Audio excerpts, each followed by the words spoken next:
Selamat berjumpa kembali Bapak Ibu, saudari-saudara, umat beriman terkasih dalam Tuhan. Salam sehat berlimpah berkat. Hari Selasa tanggal 21 April 2026, saya mengajak kita sekalian merenungkan kutipan Injil Yohanes bab 6 ayat 30 sampai 35 tentang Yesus yang menegaskan dirinya sebagai roti hidup. Dalam kaitan dengan itulah kita akan merenungkan tentang makna dari sang roti hidup. You are what you eat. Kita mendengarkan sabda Tuhan dalam nama Bapa dan Putra dan Roh Kudus. Amin. Di rumah ibadah di Kapernaum, orang banyak berkata kepada Yesus, "Tanda apakah yang engkau perbuat, supaya kami dapat melihatnya dan percaya kepadamu? Pekerjaan apakah yang engkau lakukan? Nenek moyang kami telah makan mana di padang gurun, seperti ada tertulis, mereka diberinya makan roti dari sorga." Maka kata Yesus kepada mereka, "Aku berkata kepadamu, sesungguhnya bukan Musa yang memberi kamu makan roti dari sorga, melainkan Bapakulah yang memberi kamu roti yang benar dari surga.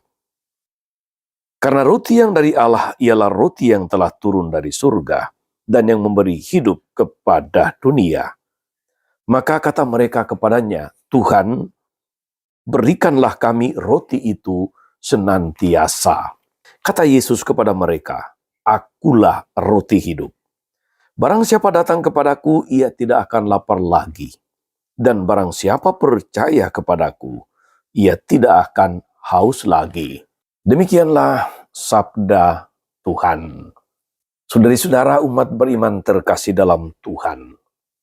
Bagi bangsa Israel, manna di padang gurun merupakan tanda yang amat mengagumkan dan selalu dikenang. Manna yang diberikan Bapa itu telah memberikan hidup bagi umat Israel di padang gurun. Lalu Yesus mengambil tanda itu dan memberikan makna baru dengan kehadirannya. Yesus berkata, "Akulah roti hidup yang turun dari sorga. Barang siapa datang kepadaku dan percaya kepadaku, ia tidak akan lapar lagi, ia tidak akan haus lagi." Dengan mengatakan ini, saudara-saudari, Yesus menegaskan bahwa dirinya sangat penting bagi manusia, bukan hanya untuk hidup di dunia ini, tetapi untuk hidup kekal. Yesus memperlawankan antara manna yang hanya memberikan hidup sementara di dunia ini tentu saja, dengan dirinya sendiri yang merupakan roti hidup untuk kehidupan kekal. Karena itulah orang banyak itu lalu meminta kepada Yesus, "Tuhan, berikanlah kami roti itu senantiasa." Saudari-saudara, umat beriman terkasih dalam Tuhan. Kita umat beriman yang menyambut komuni, diteguhkan oleh Ekaristi yang selalu kita rayakan. Kita menyambut Yesus sang roti hidup. Menyambut Yesus roti hidup dalam Ekaristi membuat kita menyatu dengan Yesus dan menjadi serupa dengannya. Karena itulah saudara-saudari, kata-kata ini lalu tepat juga kita pakai untuk menggambarkan kita yang menyambut komuni, yang menyambut Yesus. You are what you eat. Anda adalah apa yang Anda makan. Apa maknanya untuk kita saudara-saudari? Dalam konteks Ekaristi, ungkapan you are what you eat memiliki makna teologis yang mendalam mengenai transformasi spiritual dan persekutuan dengan Kristus. Ungkapan ini berarti bahwa dengan menyantap tubuh dan darah Kristus, roti hidup, umat beriman diubah menjadi serupa dengannya, menjadi tubuh Kristus itu sendiri di tengah dunia. Karena itu saudara-saudari, saya menawarkan 3 makna dari roti hidup, atau 3 makna dari menyambut sang roti hidup. bagi kita. Yang pertama, saudara-saudari, dengan menyantap roti hidup tubuh Kristus sendiri, kita menjadi serupa dengan Kristus. Terjadi transformasi spiritual. Sama seperti makanan jasmani diserap oleh tubuh kita untuk memberikan energi. Ekaristi, saudara-saudari, menyerap diri kita ke dalam kehidupan Kristus. Dengan menerima tubuhnya, dengan menyambut tubuhnya, menyantap tubuhnya, kita dipanggil untuk bukan sekedar mengadopsi, tapi menghayati cara hidup Kristus di tengah dunia. Pikirannya, kasihnya, pengorbanannya, sehingga kita semakin serupa dengan Kristus. Yang kedua, saudari-saudara, ketika kita menyambut sang roti hidup, terjadi persekutuan yang erat, yang intim dengan Yesus.